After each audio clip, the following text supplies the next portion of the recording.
Hello, my name is Ms. Player, and I'm going to show you how to make a data table and a graph for your MYP lab reports. So it should look something like this. Okay, let's get started. So first you want to open up a blank document, a blank workbook in Excel. Okay, in my first column, in my first cell, I want to write the appropriate heading. So my independent variable example in this case is going to be the length of a Nichrome wire. Okay, and comma L, capital L for length, symbol for length. Okay, comma Option Shift plus gives me the plus or minus symbol, and the uncertainty is 0.01 meters, which is a centimeter. So you'll see that the heading kind of bleeds over into the other cells. So what you want to do is you want to click on that cell and select Wrap Text, and it brings it within the cell, makes the cell large enough to fit in the words.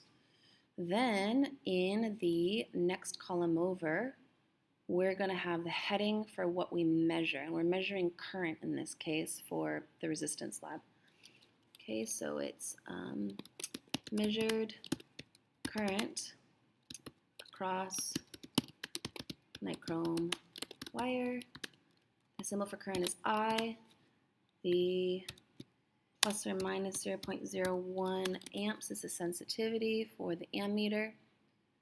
All right, and it bleeds across here, but it's actually confined to this cell.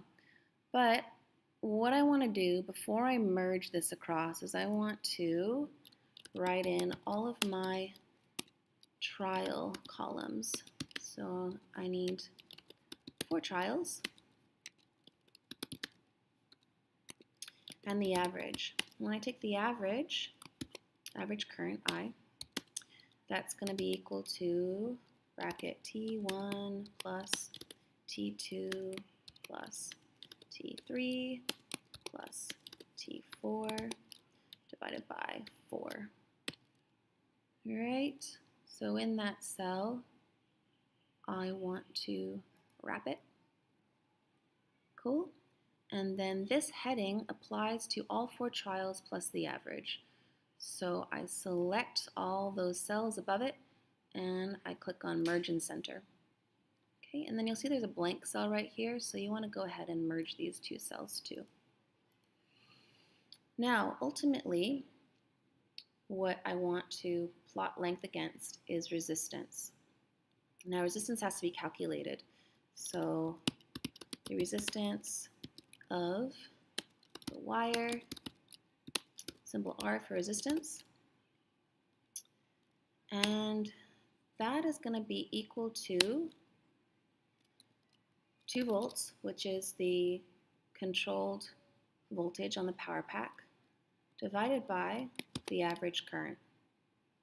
Okay, and then the uncertainty would be plus or minus 0.01 ohms. And to get ohms, you go to Insert, Symbol. No, not that.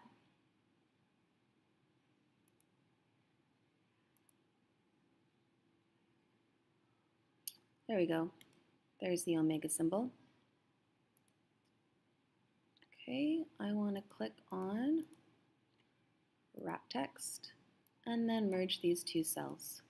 All right, so we're doing pretty good here. For my length values, let's see, what do I have in my example table? I've got 0.15 with increasing 0.15 up to 90. Okay. So my maximum value is 0.9 meters.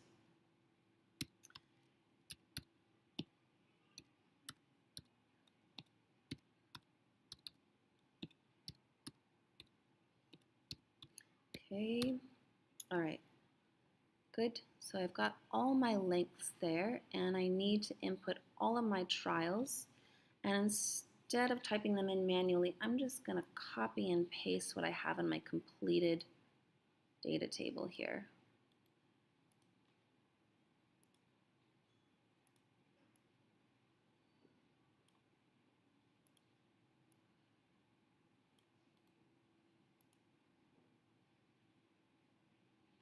Oh, did it do my average as well? Oh, I guess it did. Okay. I'm just going to clear this column. because I want to show you how to take the average on Excel without having to individually calculate each average for each change in length. So what I want to do is click on the cell. I press equals. That tells Excel that I want to make a calculation. Okay, and then bracket, select my value for trial 1, plus symbol, select my value for trial 2, push the plus symbol, trial 3, plus symbol, trial 4, close bracket, slash for divide, 4, and then press return. Okay, then it gives me my average. Then what I want to do is click on this cell. See how there's a white cross in the center? Bring the white cross down to the corner of that cell until it turns black. And then drag all the way down until you get to the bottom. And then it automatically takes the average, applies the equation across all these other cells. Cool, huh? Now, for resistance, it's going to be 2 volts divided by your average current, right? And so you can write the equation equals 2 for the voltage divided by, select this column for the average current, and then return. Right, then there's all my resistance values. Again, white cross in the center, black cross in the corner, drag all the way down. There you go. All right. Now I need to fix my decimal precision. And my decimal precision of my data has to match my decimal precision of my uncertainty. And they all happen to be to 2 decimal places. So I highlight all my numbers, and these are to control my decimal precision. So I just kind of click around here until I get 2 decimal places. And that did it. Nice. All right. Almost done with my data table. What I want to do is highlight it and go to Format, Cells,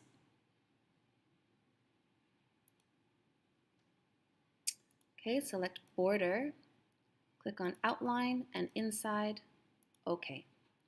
And then this is ready to copy and paste into my Word document. So I'm going to go ahead and do that.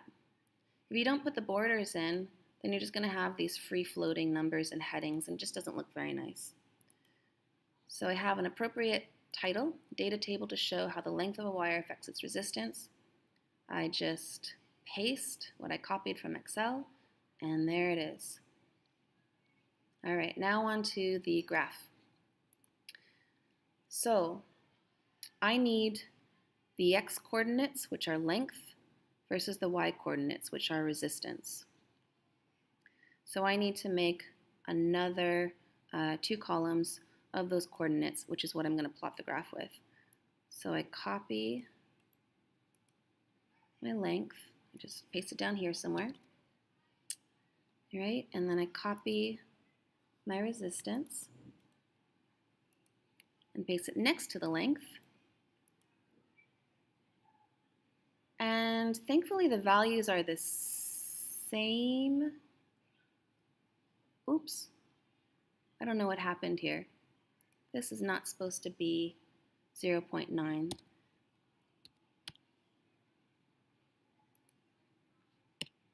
There we go. I'm not sure how that worked out. Okay, there we go. Okay, those are the correct values for resistance. And paste. Notice how these values are different. So we didn't know what to do with the equation when it copied and pasted over here. But no worries. There's a little clipboard. Select that and select values only. And then it keeps the values. Okay, so let's just check. Length, good. Resistance, good. Okay, now I've got my x and y coordinates. So I highlight these 2. I go to Insert.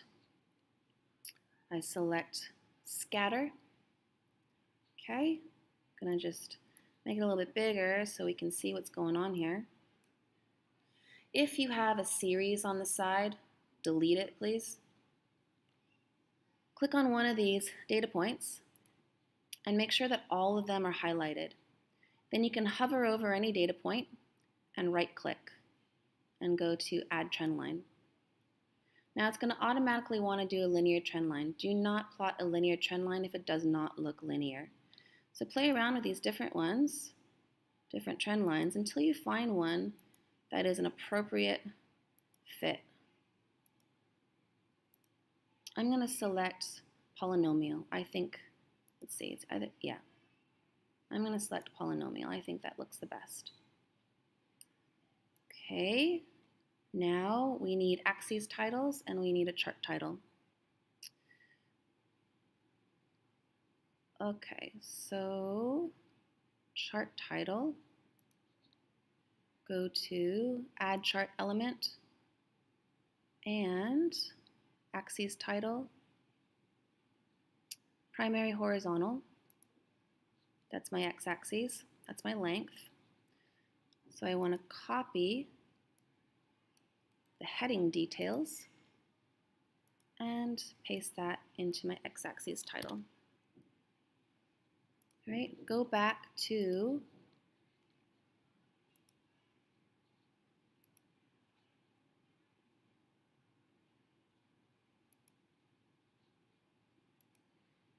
chart design, there it is. Add chart element, axes title, primary vertical. That's my resistance. So I copy the details of my heading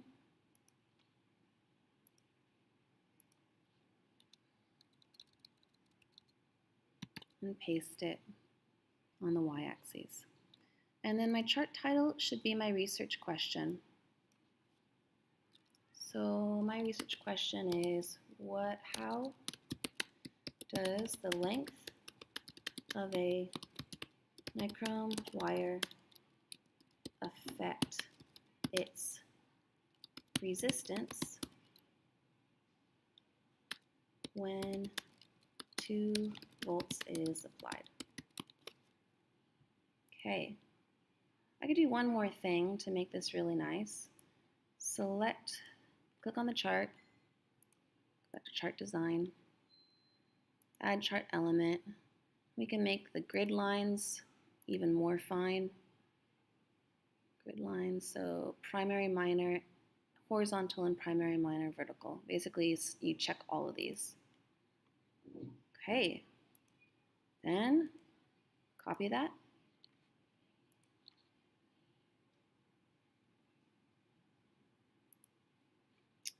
And in my lab report, I have an appropriate title for my graph. And I paste my graph into my Word document, and it's all there. Okay, so this would give you full credit for your data table and your graph. I hope that helps, and if you have any questions, please ask your science teacher.